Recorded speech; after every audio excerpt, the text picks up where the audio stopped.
हर पल आपके साथ। नमस्कार, स्वागत है आपका हर्पल न्यूज़ में और मैं हूं आपके साथ सुमन पाल। इस समय मेरे साथ मौजूद है महाराज धर्माचार्य नवीन जी।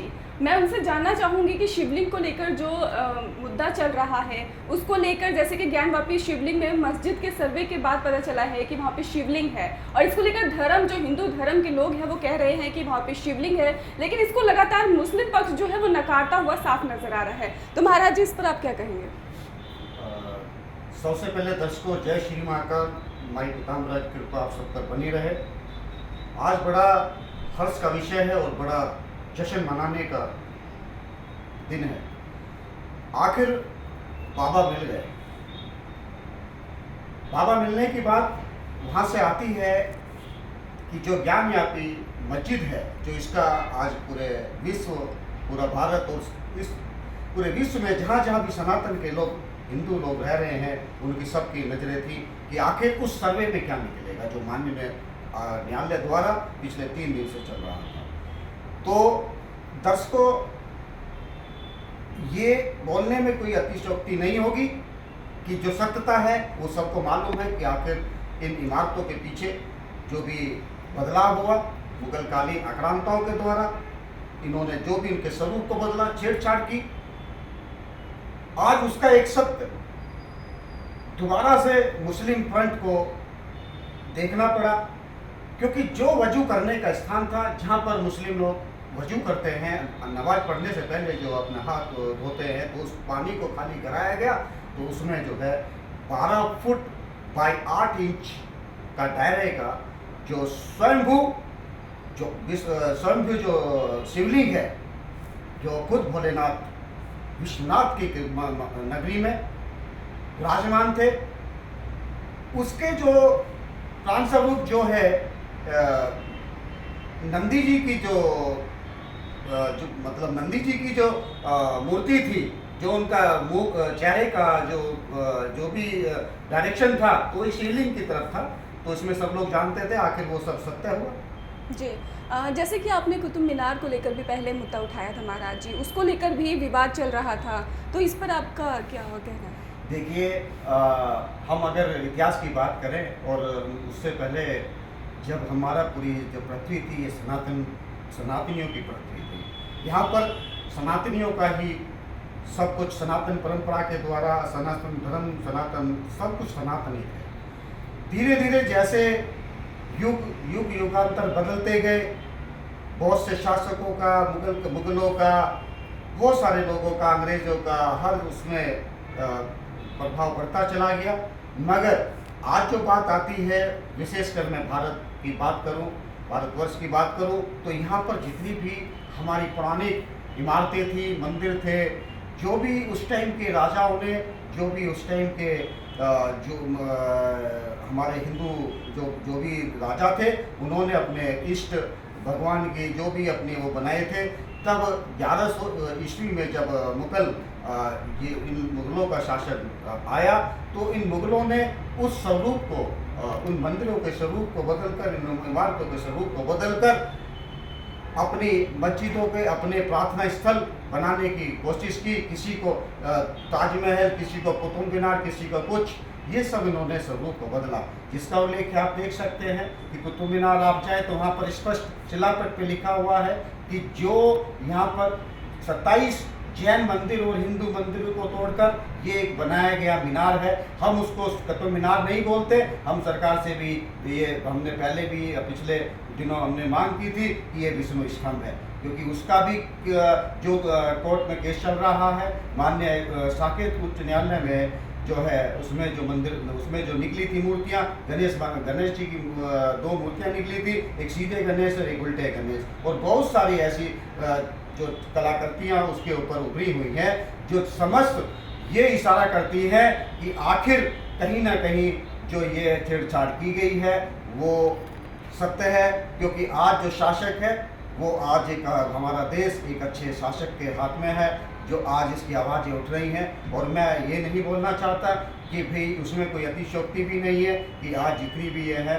कि जितनी इमारतें हैं तो वो सब उस पर कब्जे के लिए कि जितने भी हिंदू धर्म देवी देवताएं हैं या जो भी लोग हैं कि अपने धर्म के लिए हम दूसरे के धर्म को वो करें, हम किसी को हानि नहीं पहुंचाना चाहते हैं। मगर ये जरूर कहते हैं कि आखिर कितने बार आप मुक्की खाएंगे।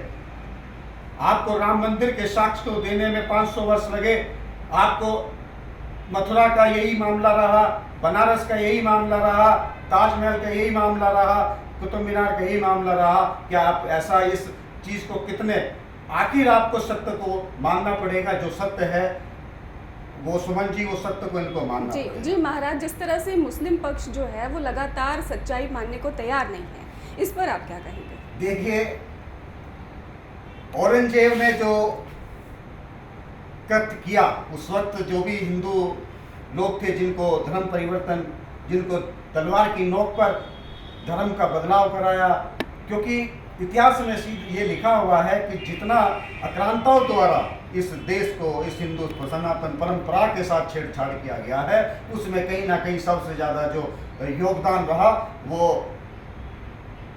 मुगलों के द्वारा रहा।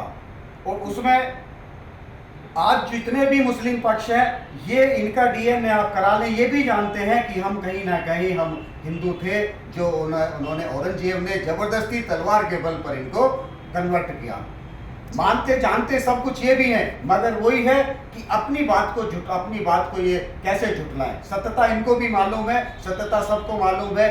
आखिर फिर भी मैं दोहराना यही कहना चाहूँगा कि मैं किसी धर्म, किसी जाति, किसी विशेष, किसी की आस्थाओं के साथ कोई मतलब नुकसान या कोई किसी के साथ हम वो नहीं करना चाहते। हम चाहते हैं कि इस भारतवर्ष में सभी लोग एक भाईचारे के साथ रहें, जिसको प्रार्थना करने के लिए, सब पूजा पाठ करने के लिए, अपने जो भी जिस धर्म का है उसके लिए तो स्पेस चाहिए, मनों में स्पेस चाहिए, दिलों में स्पेस चाहिए। उसी सद्भाव के साथ आप सभी एकजुट से रहें। ये तो देखिए, आने वाली पीढ़ी, आने वाली संस्कृति को देखना है, उसको बचाने के लिए आज हम कह सकते हैं कि ये जो चीज़ें हो रही हैं, ये आने वाले एक अच्छे अखंड भारत की जो नींव, अखंड भारत का जो सपना है, जो आखिर में जो पहले था, तो समय बदलता और समय के साथ ये जो आज नहीं मान रहे हैं मानेंगे। जी महाराज, ये भी कहा महाराज जी, जो मुस्लिम पक्ष है वो ये भी कहते हैं कि 70 साल में नहीं पता चला कि वहाँ पे शिवलिंग था और अब पता चल रहा है। देखिए, मुझे इतिहास को दोहराने की आदत नहीं कि मैं इतिहास को, क्योंकि जानते सब कुछ है, जानते सब दर्शक भी हैं हमारे, सबको पता है जो हमें जो था उसको पढ़ाया नहीं गया, उसको छुपाया गया। इतिहास के पन्नों में वो उन लोगों के उल्लेख किए गए जिनका इस जो अंग्रेजों के समय में जो हमें आज़ादी मिली, हमारे इतिहास के पन्नों के साथ साथ छेड़छाड़ की गई। मैं किसी व्यक्तिगत उसको तो नहीं बोलूँगा कि उसमें इतिहास में, मगर अब शिक्षा की जो नीति बदली, शिक्षाओं में जो चीज़ें पढ़ाई गई, शिक्षा में जो चीज़ें हमें जुड़ी हैं, वो वास्तविकता वो है। रही कांग्रेस की बात, या ये सब वोट बैंक की राजनीति है। इन्होंने धर्म को लेकर, कोई भी जाति विशेष वर्ग हो या कुछ भी हो, धर्म को लेकर राजनीति करी। इन्होंने इतिहास के पन्नों के साथ छेड़छाड़ की। आखिर कहते हैं कि सच कभी छुपता नहीं, वो आखिर एक दिन आ ही जाता है। आज मेरा भारतवर्ष एक अच्छे हाथ में है, उसमें कोई बोलने में कोई मुझे कोई अतोशक्ति या कोई डर नहीं है कि आज जो भारत की बागडोर है एक ऐसे शासक के, एक ऐसे भाई नरेंद्र मोदी जी के हाथ में है कि जो आज वो पूरे विश्व में हिंदुत्व का डंका बजा चुके हैं। और आज जो हिंदू जातिगत उसमें बटा हुआ है, मैं पुनः सब लोगों से मैं निवेदन करूंगा कि आप जातिगत ना बटकर आप हिंदू हैं, आप सभी लोग जितने भी हैं आप हिंदू हैं। आप इसके अंदर चलेंगे तो वो दिन दूर नहीं है कि जब ये अखंड भारत और एक राष्ट्र हिंदू राष्ट्र बनेगा, तो वो दिन दूर नहीं है। रही इतिहास के पन्नों के साथ साथ छेड़छाड़ करना और किसी व्यक्ति विशेष के, किसी व्यक्ति समुदाय के द्वारा ये सब करना, तो उन सब चीज़ों से कुछ भी नहीं तो कोई बदला है, ना कुछ सही होने वाला है। सही तो आपसी भाईचारा और आपसे अपने प्रेम से होगा कि जो आप सब लोग मिलकर साथ रहें, सब लोग अपने बच्चों को, आने वाली संस्कृति, आने वाली पीढ़ी के लेके सोचें। और जब पीढ़ी मजबूत होगी, पीढ़ी संस्कार होंगे, चाहे वो किसी भी धर्म का है, संस्कार सबके यहाँ होते हैं। चाहे कोई भी धर्म का बच्चा होता है, संस्कार सबके माँ बाप सबको उनको सिखाते हैं, और संस्कार जिसके अंदर है तो वो बच्चा कामयाब होता है। तो इन्हीं शब्दों के साथ मैं पुनः सभी आप लोगों का धन्यवाद, सभी दर्शकों को मैं पुनः कहूँगा कि आप जाति में ना बटें, और इस चीज़ के ऊपर ये किसी दूसरे समुदाय को नीचा दिखाने की आवश्यकता नहीं है। जो सच था वो सच आपके सामने धीरे धीरे आ रहा है। आपसी शांति बनाए रखें, किसी को गलत ना बोले, किसी को हीन भावना से ना देखें। पुनः मैं आप सभी से निवेदन करता हूँ, बाबा महाकाल, माँ पीताम्बरा, आप सब पर कृपा बनाए रखें। आप सदा खुश रहें, सदा आप खुश। बहुत बहुत धन्यवाद महाराज हमारे साथ जुड़ने के लिए। तो ये हमारे साथ महाराज जी जुड़े हुए थे, जो बता रहे थे इस चीज़ को लेके। और आप देखते रहिए हर्पल न्यूज़।